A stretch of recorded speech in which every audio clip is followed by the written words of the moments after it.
at a life stage that you have more earning ability that allows you to buy an asset that can move faster.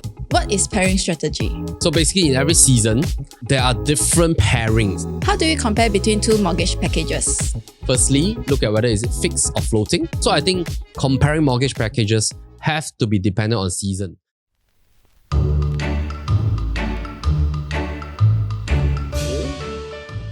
Let me record for Mr. Lonel. Boom. Alright. So Lonel, just cut away the front part. So Lonel, I'll send you this link as well. Sorry, when I'll take a coffee. Lonel, I'm sorry. Can you cut it off, please?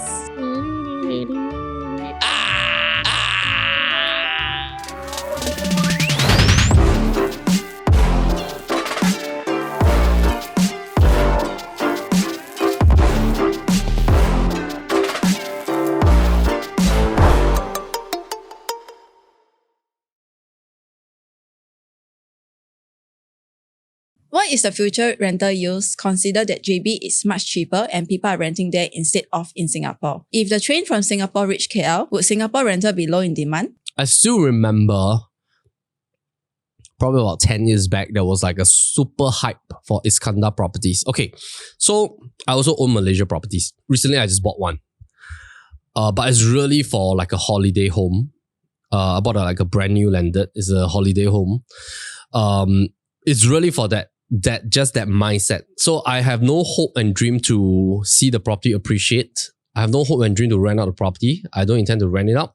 So my purpose is very clear. So me and my wife just want to own like a holiday home. So if we travel, bring the kids for a road trip to Malaysia, and of course we like Malaysia, then we have a place to stay without always depending on Airbnb and hotels and stuff like that. We can also bring our family, my parents and all that. If they want to stay there for a week, then they can just take the keys. And of course, I can also hold like retreat for PLB people, right? So we can like go there, have fun, stay in the lander for 2-3 days. Probably also because this year we did a lot of like hackathons in Malaysia. We rented like Airbnb, corner terrace, and then we just stayed there for 3 to 2 nights, come with all the plans and all that. Okay. So my purpose is clear. What is your purpose? Is your purpose to see your Malaysia property appreciate in price? And you want to sell and make a profit? If that is so, let me just share with you two perspectives. Number one, let's say you buy a property at $1 million. 5 years later, you manage to sell at 1.2 million. So my first question is that you need to consider the exchange rate. Because you're investing in a country whereby the currency is weaker than your currency. So what is going to happen is that 200,000 in 5 years' time is going to be way lesser because the exchange rate keeps depreciating. Now it's about 3.49. In future, I don't know, it might be 3.67894. I'm not sure. It might strengthen. But based on the trending, I think Singapore currency is always getting stronger. So take note of the currency exchange risk. It's called the FX risk, right? Number two, if the FX risk is present, and if you're taking a mortgage, then it might also be a counter effect, which might be a positive thing. Why? Because if you're paying a monthly installment, you're paying the monthly installment with weaker and weaker money, because let's say the monthly installment is 6,000 ringgit per month. Over the next 10 years, if you continue to pay 6,000 ringgit per month, assuming the interest rates are the same, you're paying with a stronger Singapore currency, which technically will mean that if the currency rate for ringgit depreciates, you're paying with stronger and stronger money in lesser absolute amount. So maybe at 6,000 ringgit, right, you only need to pay $1,700 Sing dollars, example. But maybe as your currency strengthen in accordance to the FX risk, in 5 years later, you only need 1,003 Sing dollars. Just an example, right? So that's number one. Number two, if you're buying with the intent to see appreciation, I would think that it might not be a good intent, because if your hope and dream is really to see the property appreciate, take note that in different countries, there's different demographics in terms of demand and supply. Singapore works very differently. 15 rounds of cooling measures, land is scarce, and population keep increasing. Just by these three things, it is different already. Malaysia has technically a lot of supply. A lot of times, if you were to purchase a property, brand new, by the time you want to sell, you're competing with a lot of other brand new properties also. There's a lot of new launches by developers. There's too much land bank, in my opinion. So I think it's perfect for a holiday home. It's perfect for maybe you're doing an Airbnb business, buying a couple of rental properties and doing Airbnb if you want to operate there. You work with a local partner or things like that. But I think if you have the hope and dream to see appreciation, I think it might not be a very good hope and dream in my opinion, right? So 10 years ago, there was a hype in Iskandar properties. A lot of people buy properties at Iskandar, Medina. I think they're still holding on to all those properties now. And just by the very fact that there's so many new launches, the supply is always matching up and superseding demand. And also take note, the policy that if you're a foreigner, you have to buy at least $1 million. This disfavors the property holding as a capital appreciation asset class. Why? If you are a Malaysia citizen, you have plentiful of choices. You can buy condos at 350,000, 400,000, plentiful of choices. That means if you're buying $1 million, you're technically just paying that difference to own a property. And technically speaking, if you compare to what Malaysia citizens can buy in terms of price choices, you already lose out as a foreigner. So I think if your concept is ready to hold it as a foreign property just for enjoyment, then I think by all means, but do not put in the hope and dream to see appreciation. If it appreciates, that's good. If you don't appreciate, then you must be ready to hold it, right? So just take note of that. Now, to answer your question, will Singapore rental be low in demand? I don't think so, because I think based on population figures, the expatriates pool coming in is still strong. I think people will still value the time difference to travel. Of course, if the train is there, I think it will be a great arbitrage for Singaporeans. Singaporeans can own properties there for rental. Speed is fast. I think it's going to be fabulous. I also look forward to the train. So I think if the train happens, then maybe our rental prices will not be too heated up by that time. But let's just hope it happens, because policy can change. Inter-country policies change all the time. I also don't want to put too much hope and dream in the train kind of like movement between the two countries. So I'd rather put my energy and focus on local properties.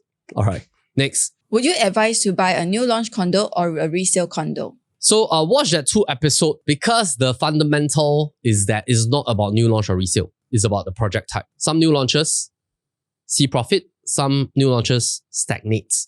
Some resale see profit, some resale stagnates. So it's not really about new or resale. It's about, firstly, disparity gap. Secondly, the pairing strategy. And in this season, which PSF makes sense to see that opportunity arbitrage.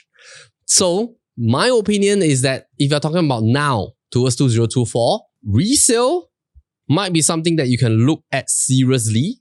I'm not saying that new launch is no good, but I think new launch will start to clear out towards 3rd and 4th quarter of 2024, because there's very little new launches in 2024. There's quite a fair bit of balanced units, good projects, new launches from 2023 that will actually move forward into the balanced inventory of 2024. People might start to look at them because the PSF will start to make sense once resale catch up. Resale needs to catch up in terms of PSF and quantum. TOP project is already in terms of PSF very close to new launches. So I think new launches will start to clear out in the last 2 quarters of 2024. And by 2025, most of the balance units will clear out. And then 2026 will have a new high. So I think you can look at both. But importantly, hunt for the one that has best popularity, best volume effect, potential of good transaction volume when it TOP, because you want the valuation appreciation to move up based on healthy transaction volume. Fundamentals using our mode analysis near the MRT, parents attraction effect, rental demand, and of course, preferably high rise, good project size, and things like that. All right? Mid-late 20s young couple with a few years of working, both median income, ready to settle down. Option A, save up 4 to 5 more years to buy a condo or buy HDB as owner-occupier. Or B, buy HDB next year, co-own and qualify for grants, but must pay ABSD if get second property next time. Which would you choose? Now, based on your scenario, late 20s, assuming 28, 29, I think option A, to save 4 to 5 more years to buy a condo, might not be a good option. Okay, rationale is like this. Buying a property is not just investment-centric, own stay-centric. it is also psychology centric.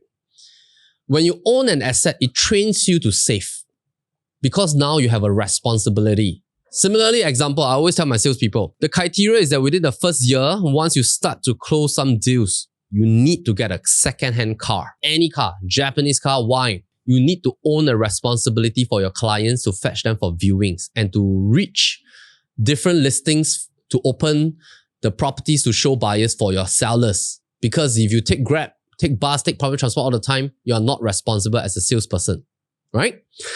And owning a car creates a responsibility that you must do well certain month, every month, to pay for the car. Because a car is a tool for a realtor. A home has also psychological factors. Because the moment you start to own a home, you need to maintain it. You need to pay property tax, monthly conservancy or MCST, electrical bills, internet bills and stuff like that. That will give you like an internal healthy motivation to be hardworking because you now have a responsibility. Similarly, like when you get married, you also want to be a responsible spouse. When you start to have children, your level of responsibility increases. So I think sometimes owning a property or maybe owning 2-3 investment property is a psychological game. So coming back to this, if you wait 4 to 5 more years to save out to buy a condo, by that time, the price will already escalate. My preference is that go for the option to buy a resale HDB near to MRT station, Owner-Occupier Scheme. But read the disclaimer. Our episode previously on Standard Plus Prime and the impact on the resale properties is that we talk about the fact that HDB has the right to change the Owner-Occupier Scheme anytime. So take note, even if you buy now with one owner name, one occupier, midway, if they change the policy, then this will not work. So take note of this disclaimer. I'm going to put it here loud and clear for you, okay? For now, if you go in one owner-occupier scheme, the disadvantage is that the income will only be based on one owner. That means the income that you qualify to loan from HDB or the banks is based on one owner because that is technically only one owner. But the benefit is that after 5 years, should both of you do well in your mid-30s, the occupier is not subjected to ABSD when you come out and buy a private property. I think this is the best moving for now, based on your scenario, because 5 years later, your resale HDB near to the MRT will be very easy to rent out. Go for minimum 4-room flat or 5-room. Very easy to rent out. It's going to create income for you to pay for the mortgage for the HDB plus some extra spare cash to pay for the MCST and contribute to installment for condo. You can move to the condo, rent out your HDB. You can have one HDB, one condo. I think that's the best approach. All right. So watch the episode. I have explained in depth for you over there. Last question. Is now a buyer or seller's market? Now is definitely a buyer's market. Why is it a buyer's market? A buyer's market has slower transaction volume.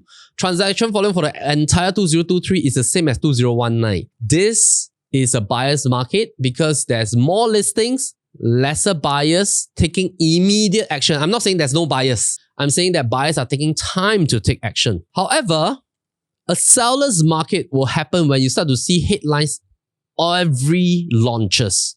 You start to see resale volume shooting up, condo resale, HDB resale, landed resale. You start to see brand new condo launches, 80%, 90% sell out for every launch. Why is this a buyer's market now? Is because not all new launches perform very well. Some are 20%, some are 40%, 50%, some are 80%, but not everything is sell out. So now is a buyer's market, but what is going to happen next year is that 2024, if interest rates come down, is going to swap back into a seller's market. Why? Interest rates always affects and impacts the mindset of buyers. When interest rates are low, buyers flood back because of FOMO. When interest rates are high, buyers are a bit more cautious. They want to take their time. And thus, I would say that the biggest proponent of whether is it a seller or buyer's market is based on the interest rate. All right, so I've come to the end of episode 2 of AMA. We hope that you had a great start to 2024. Leave your questions below in the comment section. We're going to tabulate them. We'll do more AMAs for 2024, and we hope to see you on our future NOTG Banter, NOTG Solo, and our research series. And we're going to come up with new series. If you have certain ideas on what kind of topics we can talk about in our NOTG channel, please leave a comment. We'll look forward to your comments and we appreciate all your support over the years. And my name is Melvin Lim. We hope to see you soon. Take care. Okay.